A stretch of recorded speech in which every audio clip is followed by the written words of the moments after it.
Hello fellow bibliophiles and welcome back to Blatantly Bookish. Today I have a very exciting video for you. I have my Jane Austen mug full of tea and this shelf is half empty and that can only mean one thing. Today I am announcing the third annual Jane Austen July Readathon, hosted by myself and Katie from Books and Things. So for those of you who are new to my channel or new to Jane Austen July, it's simply a month-long celebration of the brilliant author Jane Austen, focusing on her writing, her time period, and her legacy.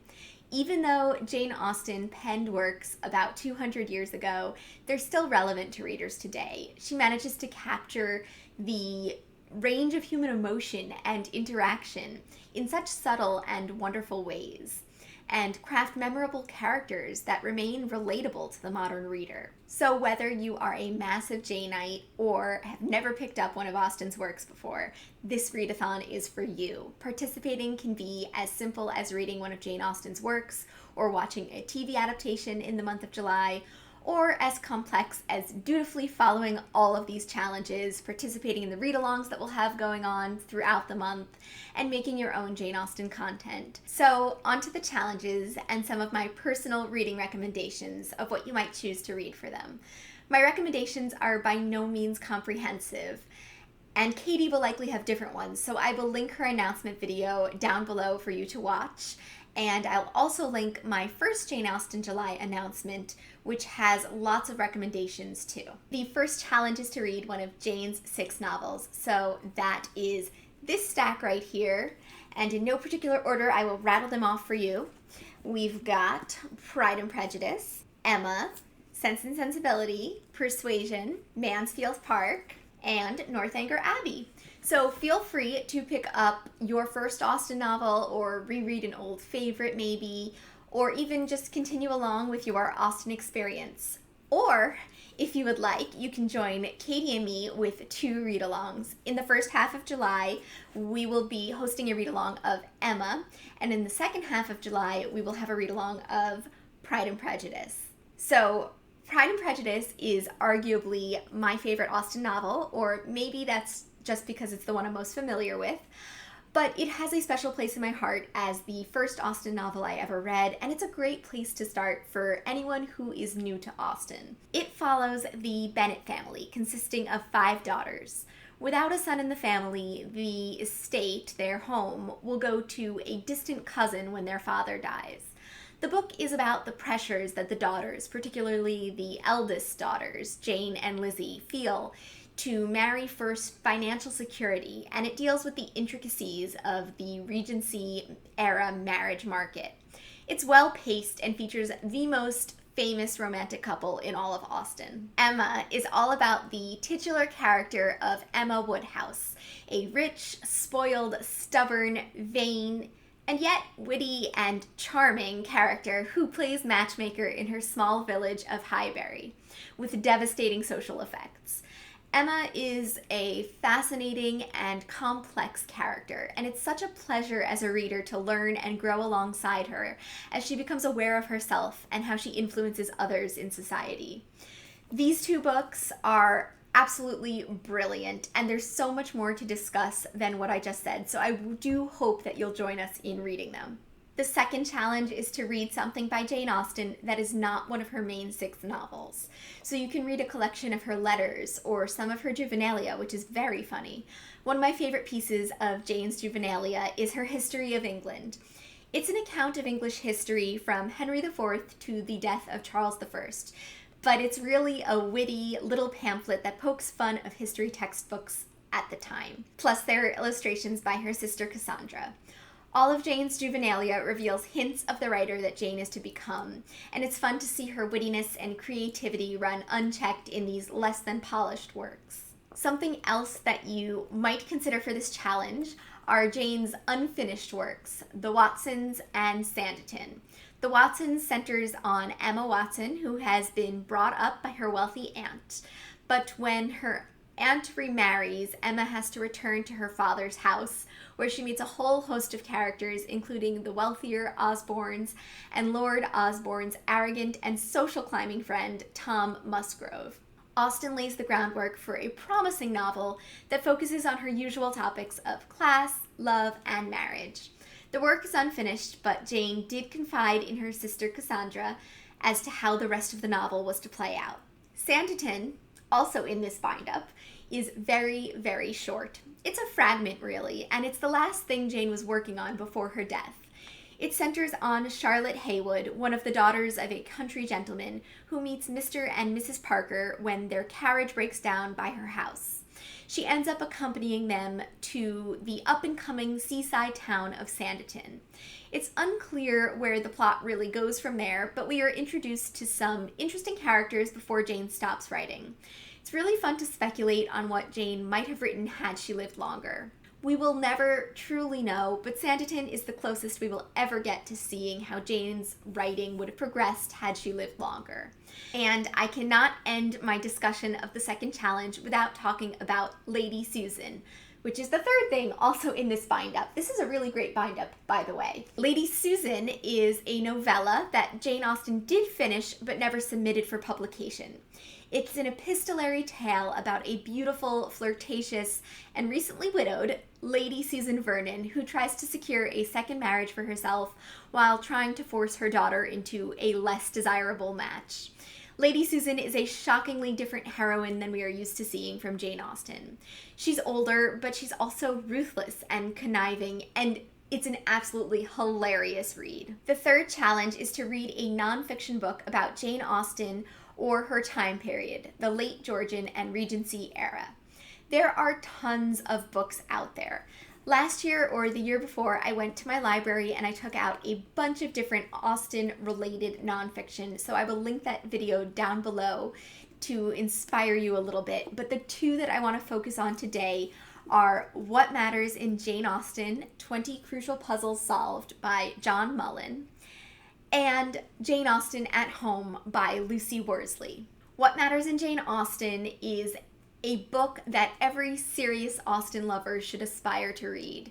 It is literary criticism that looks at a series of questions which illuminate themes throughout Austen's works in a detailed and critical way. There are chapters that carefully and thoughtfully examine themes such as age, sisterhood, how the characters address one another, the weather, the significance of seaside locations, and so much more. I don't know any other book that weaves together all of Austen's works and is able to point out details that I've missed while reading, as well as make brilliant parallels across her works as a whole. I'm tempted to reread this one this year, but we'll see what I officially decide. I'll post my TBR soon. But be forewarned, this book is best enjoyed by people who have read a great deal of Austen's work, if not all of it.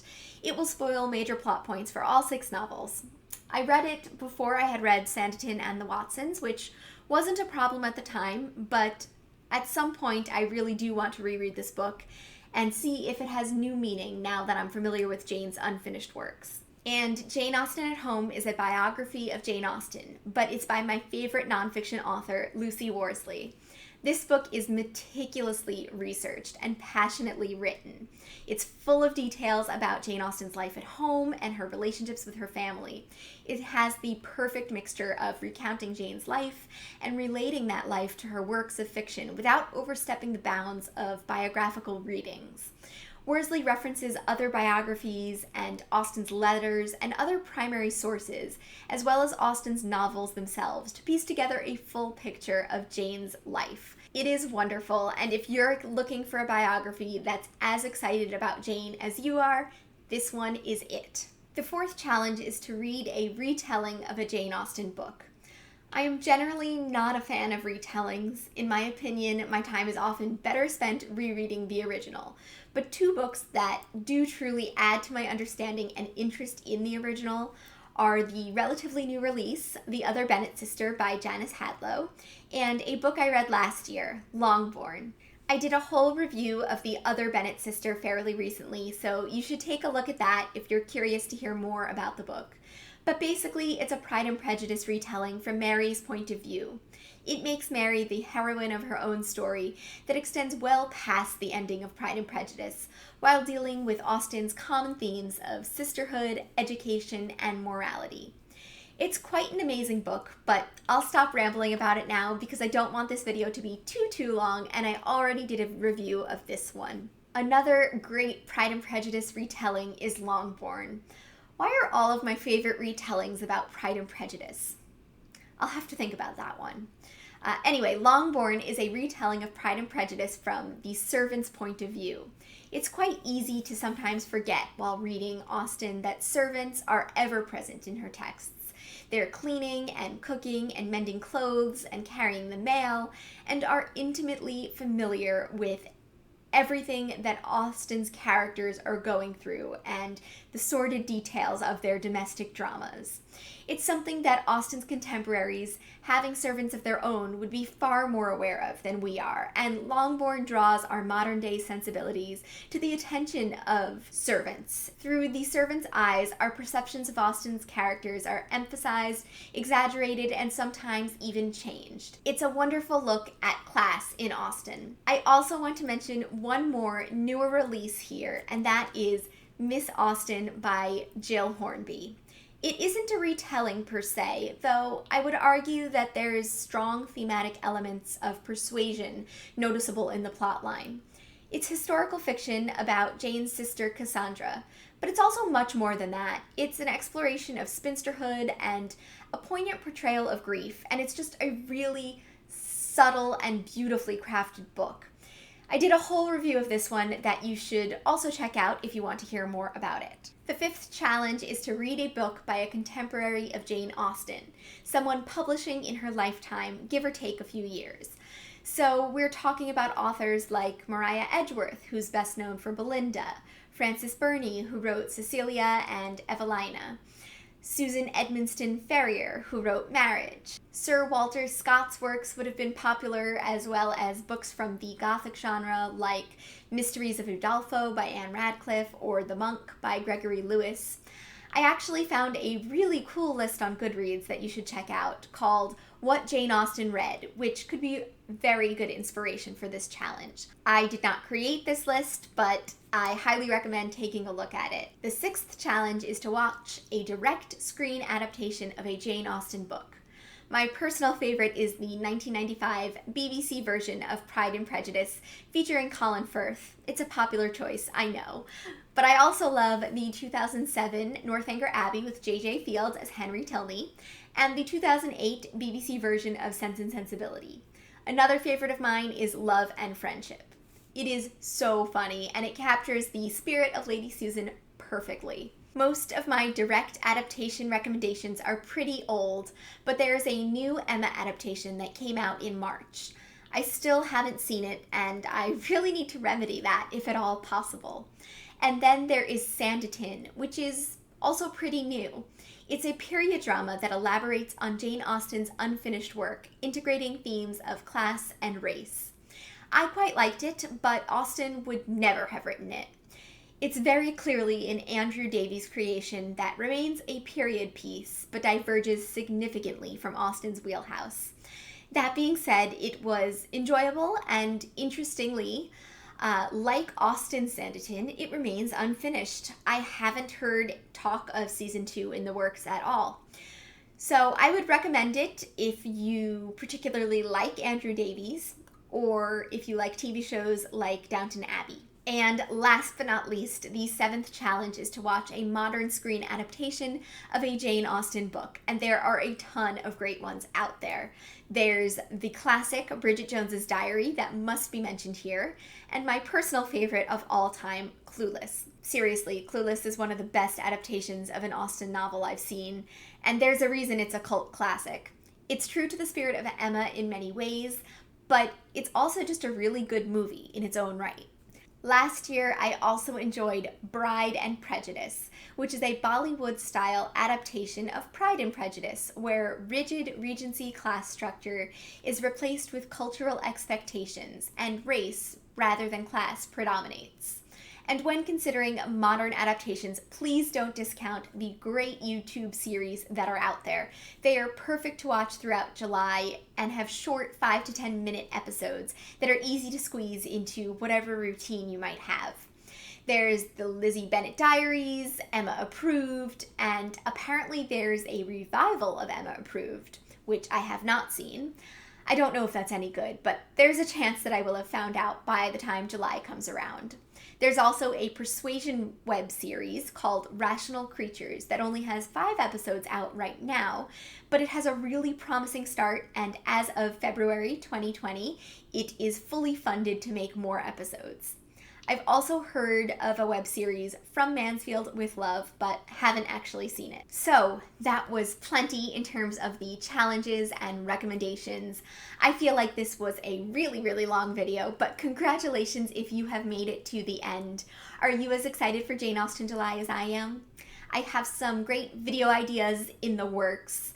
Definitely a lot of Emma-related content this July, perhaps a Jane Austen shelf tour.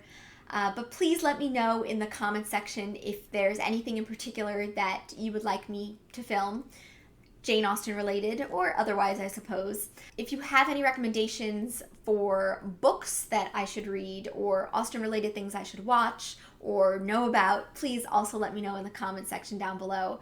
Like I said, my recommendations are not comprehensive. There's so much wonderful Austen related stuff out there, and I would love the comment section to be sort of a place people can go to help create their TBRs. I'll link the challenges and Katie's announcement video, as well as the reading schedule for our read-alongs and everything that I've mentioned in this video in the description box down below. So feel free to peruse that. It'll probably be fairly long. I can already tell that Jane Austen July is going to be busy and full of wonderful Jane Austen fun. So until next time, I look forward to seeing you in another video soon. Bye!